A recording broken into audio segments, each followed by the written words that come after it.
ನಾನು ಬೇಡನ್ ಪವಲರ ಬಗ್ಗೆ ಹೇಳುತ್ತಿದ್ದರು. ಬೇಡನ್ ಪವಲ್ ಒಬ್ಬ ಅಸಾಮಾನ್ಯ ಮತ್ತು ವಿಶ್ವವೇ ಗೌರವಿಸುವ ವ್ಯಕ್ತಿಯಾಗಿದ್ದಾರೆ. ನಡತೆ, ಆರೋಗ್ಯ, ಕರಕೌಶಲ್ಯ ಮತ್ತು ಸೇವೆ ಎಂಬ 4 ಮೂಲಭೂತ ತತ್ವಗಳನ್ನೊಳಗೊಂಡ ಏಕೈಕ ಅಂತಾರಾಷ್ಟ್ರೀಯ ಸಂಸ್ಥೆ ಸ್ಕೌಟ್ ಮತ್ತು ಗೈಡ್ ಸಂಸ್ಥೆ. ಈ ತತ್ವಗಳನ್ನು ವಿಶ್ವವ್ಯಾಪ್ತಿಯಾಗಿ ಚಳುವಳಿಯ ಮುಖಾಂತರ ಮಾನವ ನಿರ್ಮಾಣದ ಮಹತ್ವದ ಶಿಕ್ಷಣವನ್ನಾಗಿ ಬೆಳೆಸುವಲ್ಲಿ ಲಾರ್ಡ್ ಬೇಡನ್ ಪವಲರ ಶ್ರಮ ಅಪಾರ. ಮಕ್ಕಳಲ್ಲಿ ನಿಸರ್ಗದ ಒಲವು ಮೂಡಿಸಿ ಅವರು ಸದಾ ಗೆಲುವಿನಿಂದ ಇರುವಂತ ಮಾಡಲು ಸ್ಕೌಟ್ ಚಳುವಳಿ ಹುಟ್ಟುಹಾಕಿದರು. ಪವಲರು BP ಎಂದೇ ಪ್ರಸಿದ್ಧ ಹೊಂದಿದ್ದರು. Lord Robert Stephenson Smith Baden ಪವಲರು ಪ್ರೊಫೆಸರ್ HD ಬೇಡನ್ ಪವಲ್ ಹಾಗೂ ಅವರ ಪತ್ನಿ ಹೆನ್ರಿಟಾ ಸ್ಮಿತ್ ದಂಪತಿಗೆ ಫೆಬ್ರವರಿ 22ರಂದು 1852ರಲ್ಲಿ ಇಂಗ್ಲೆಂಡಿನ ಸ್ಪೇನ್ ಹೋಪ್ ಸ್ಟ್ರೀಟ್ನಲ್ಲಿ ಜನಿಸಿದರು. ಅಭ್ಯಾಸದಲ್ಲಿ ತುಂಬಾ ಚುರುಕಾಗಿದ್ದ BP-ಯವರು ಬಾಲ್ಯದಿಂದಲೂ ಹೊರವಲಯವನ್ನು ಪ್ರೀತಿಸುತ್ತಿದ್ದರು. ಬೇಡನ್ ಪವಲ್ ಒಬ್ಬ ನಟ, ಹಾಡುಗಾರ ಮತ್ತು ಚಿತ್ರಕಲಾಕಾರರಾಗಿದ್ದರು. ಅರಣ್ಯದಲ್ಲಿ ಸುತ್ತಾಡುವುದು, ಪ್ರವಾಸ, ದೋಣಿ ಸಂಚಾರ, ಬೇಟೆಯಾಡುವುದು ಹಾಗೂ ಬೆಂಕಿ ಇಲ್ಲದೆ ಮಾಡುವ ಅಡುಗೆ ಮತ್ತು ಕುದುರೆ ಸವಾರಿಗಳಂತಹ ಹವ್ಯಾಸಗಳನ್ನು ಬೆಳೆಸಿಕೊಂಡಿದ್ದರು. ಲಂಡನ್ನಿನ ಚಾರ್ಟರ್ ಹೌಸ್ನಲ್ಲಿ ತಮ್ಮ 17ನೇ ವಯಸ್ಸಿನಲ್ಲಿ ಬ್ರಿಟಿಷ್ ಭೂಸೇನೆಯನ್ನು ಸೇರಿ ಭಾರತ, ಅಫ್ಘಾನಿಸ್ತಾನ ಮತ್ತು ದಕ್ಷಿಣ ಆಫ್ರಿಕಾದಲ್ಲಿ ಸೇವೆ ಸಲ್ಲಿಸಿದರು. ಇವರ ಸೇವೆಗೆ 1876ರಲ್ಲಿ ಲೆಫ್ಟಿನೆಂಟ್ರನ್ನಾಗಿ ನೇಮಿಸಲಾಯಿತು.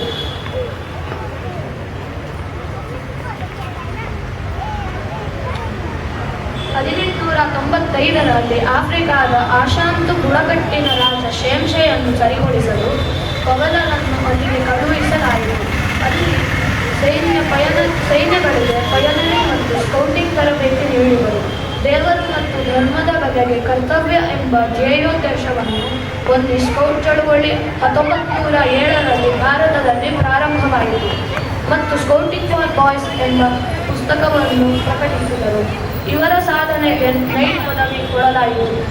ಮಕ್ಕಳು ರಾಷ್ಟ್ರಶಕ್ತಿ.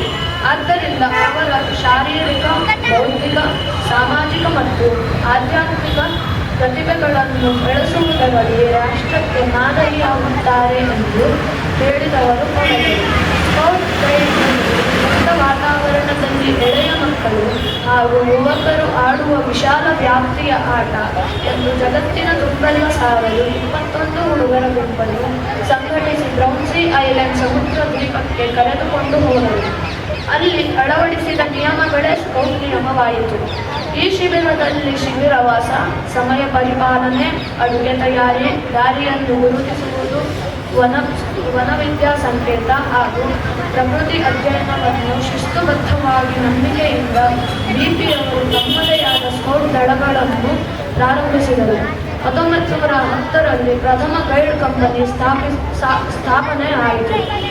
1920 ಲಂಡನ್ ನಗರದಲ್ಲಿ ನಡೆದ ಪ್ರಥಮ ಅಂತಾರಾಷ್ಟ್ರೀಯ ಸ್ಕೌಟ್ ಜಾಂಬೂರಿ ಸಮಾರಂಭದಲ್ಲಿ ಬೇಡನ್ ಪವಲರನ್ನು ಪ್ರಧಾನ ಸ್ಕೌಟ್ ಎಂದು ಗೌರವಿಸಲಾಯಿತು.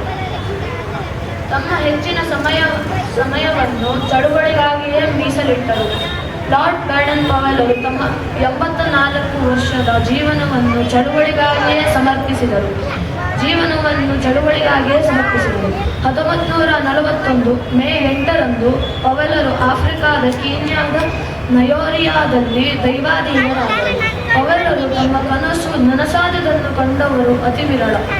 ಅವರು ಬಹುದೊಡ್ಡ ವ್ಯಕ್ತಿ, ನ್ಯಾಯವಂತರೂ ವಿನಮ್ರರೂ ಆದ ಚೀಫ್ ಸ್ಕೌಟ್ ಇಂದಿಗೂ ಸ್ಕೌಟ್ಗಳ ಹೃದಯದಲ್ಲಿದೆ. ವಿಶ್ವಶಾಂತಿಗೆ, ವಿಶ್ವ ಭಾತೃತ್ವಕ್ಕೆ ಶ್ರಮಿಸಿದ ಅವರು ಸ್ಮರಣೆಗಾಗಿರುವ ಜೀವಂತ ಸ್ಮಾರಕ ಎಂದರೆ ಈ ಸ್ಕೌಟ್ ಚಳುವಳಿ. ಧನ್ಯವಾದಗಳು.